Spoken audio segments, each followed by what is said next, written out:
So there's this idea we hear all the time: take care of yourself, eat well, sleep well, move your body, all the things we know that we should do. And for a long time, I understood that concept. But if I'm really honest, I understood it intellectually, probably not emotionally, or didn't realize just how important your health is, which I know that sounds a bit dumb. But because when your health is fine, it just sits quietly in the background of your life. It's like oxygen. It's just it just happens. You don't wake up each day thinking, wow, I can breathe today. How lucky am I? Maybe some people do. I know I definitely didn't, taking that for granted even. But you just breathe. And before everything had changed for me, self-care felt like something that improved your life.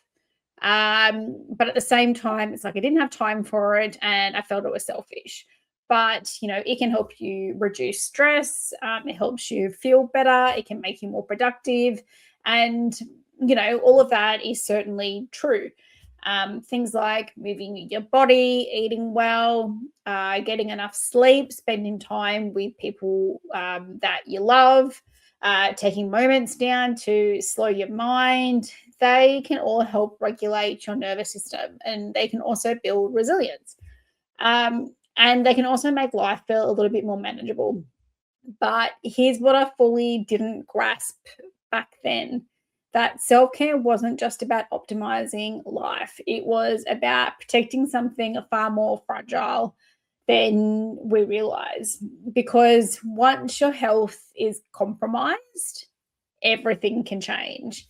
Your energy can change, your mindset can change, your capacity can change, depending on um, what issue you have. Like for me, secondary cancer is huge. Like I didn't have that, risk before until now. Things that used to feel so small can suddenly feel enormous. And things you never thought about become the center of your world, or the things that you didn't think would even happen to you, like cancer, like some illness. But all of a sudden, that's the center of your world, and you don't care about being more productive. You don't care about ticking off your to-do list. What you probably care about is just getting through the day and managing any symptoms that you have and holding yourself together physically and mentally as best as you can. And here's the part that probably hit me the hardest: it can be incredibly hard to get your health back.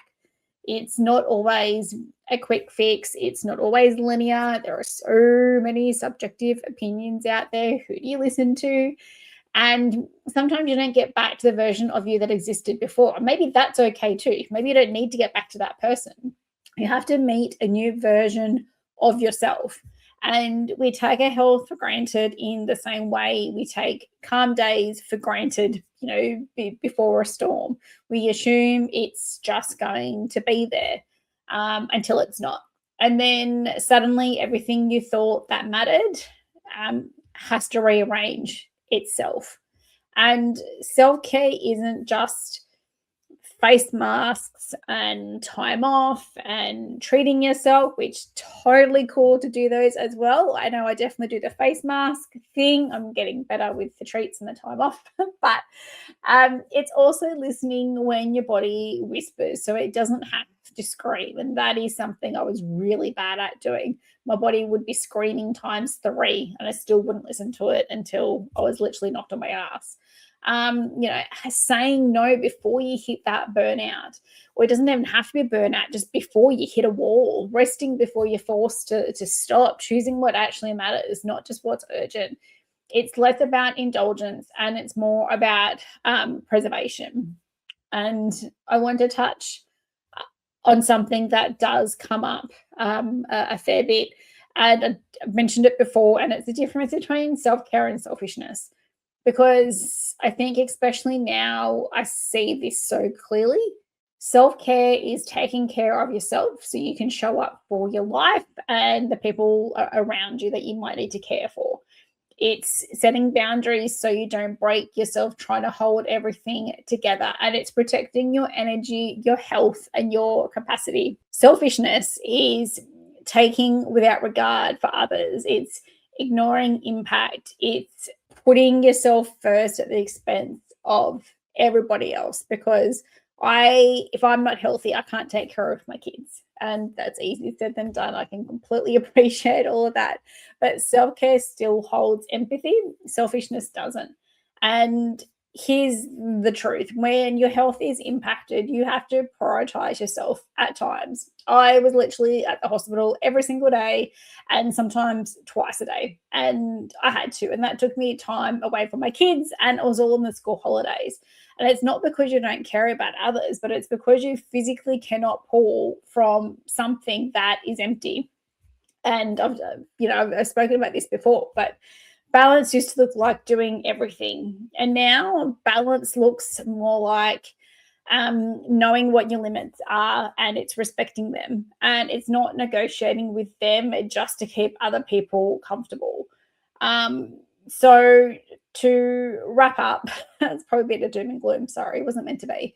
But if your health is good right now, please don't wait for a diagnosis or burnout or breaking point to start treating it like it matters, because your health isn't just part of your life. It's the foundation that your whole life sits on. And once that foundation starts to crack, you realize very quickly how hard it is to rebuild. And if you take anything from this episode, please let it be this: do not wait until your body forces you to care. Please start now. And since I had been sharing my journey, been very slack with posting videos, I will do my best to catch up this long weekend because it's the day before Good Friday.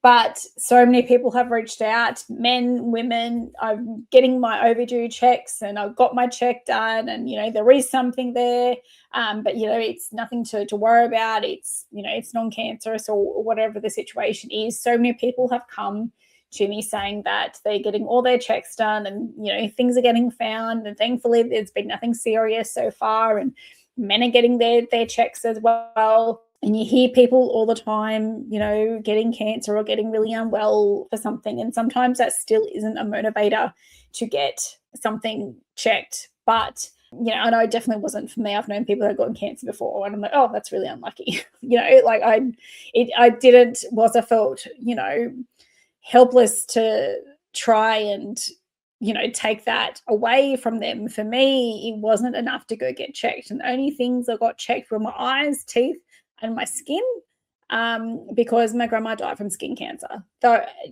that was it. And yet my auntie had breast cancer. I didn't know I had a cousin that had cervical cancer as well until I got my cervical cancer. She had it in her 20s, and she's in her 40s now.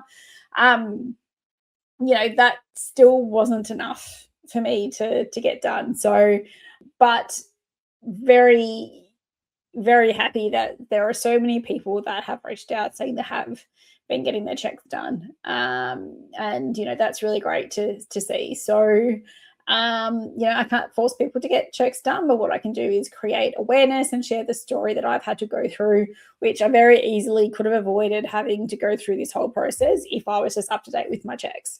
I no longer blame myself for getting the cancer, but definitely didn't have to get to this stage had I been more diligent with my checks. And I definitely will be getting everything checked as much as I possibly can from here on in, because I don't want to have to go through this again. I don't want my kids to have to go through this again either.